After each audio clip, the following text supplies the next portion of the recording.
Okay, so I think I finally figured out where I'm going wrong with this whole live streaming thing.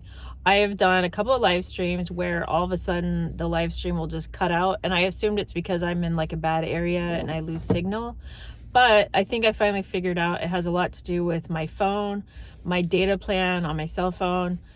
Basically, I'm on a very low data plan in order to save money, and so when I go out where I'm not connected to Wi-Fi and I'm live streaming for like 30 minutes or an hour, that is why I am losing signal, because I don't have enough data for me to be out live streaming. So this is something I've talked about before, that when you are going to be doing van life, planning to live in your car, planning to go on a lot of road trips, I mentioned this in a previous video that you might need to actually change your data plan or your cell phone plan.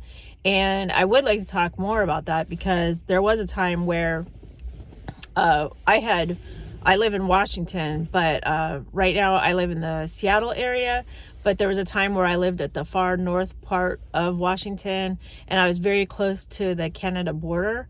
And what I didn't realize is that my phone was somehow connecting to the Canada towers, Canada cell phone towers. And I didn't realize that instead of like the America towers. And then I got a phone bill. My next bill came and it was like $300. And I was like, what in the world? Like, why is my phone bill so high? And it's because I was being charged for roaming, because it seemed as if I was out of the country, and I was not. I was in America, but because I live so close to the border, it was like connecting to different towers. And so I mentioned this because then at that point in time, I had to figure out how to like turn roaming off on my phone.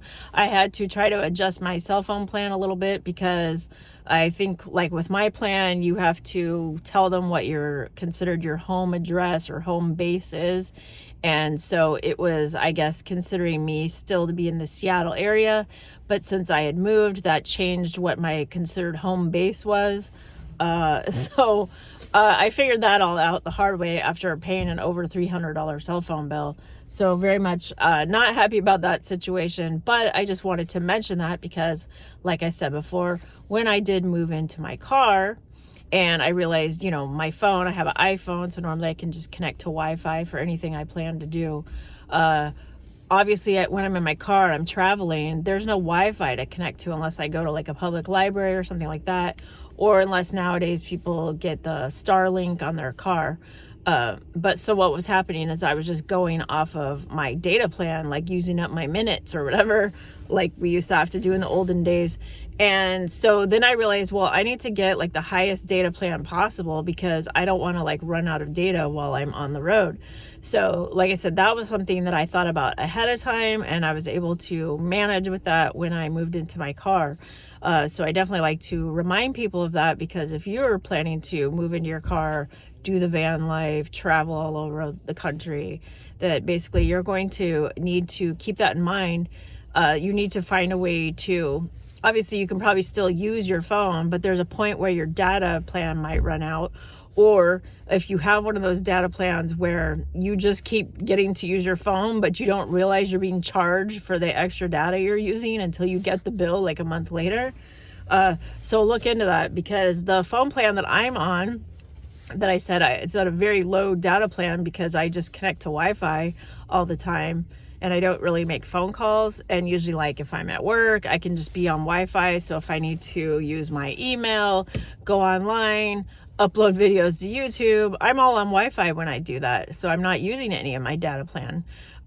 So I thought about maybe posting a link in some of my upcoming videos of what my data plan is, because I think they have a program where it's like if you refer people to the plan, then I get to make, I don't know if I make money, but I think I make a credit towards my own phone bill. I might start sharing that link. I haven't done it yet because I was just kind of like not really interested in doing the whole monetization thing just yet. But I might do that because it might be helpful for some of you out there that are looking for like a cheap phone plan. So anyways, the reason I mention that is because now that I know that I'm on this super low data plan, live streaming probably isn't going to work out for me, because I go live and then suddenly my phone cuts out and it's like, hey, what the heck, what's going on? And it's not that I'm in a bad area or not picking up a signal, or because I'm deep in the forest and there's no cell phone signal out there. I believe it has more to do with the data plan. So I'm gonna look into that. I'm gonna like up my plan so I have more data that I can use so I can go live more often. But I just thought I would share that because anyone interested out there, either in being on YouTube, live streaming, or even just traveling a lot, this is all stuff you have to take into consideration. All right, so in lieu of doing a live stream, I'm going to put some footage in here of just some random places that I like to go to do my filming. Some of it might look a little more familiar than others, and maybe in the future I can do a live stream from some of these locations.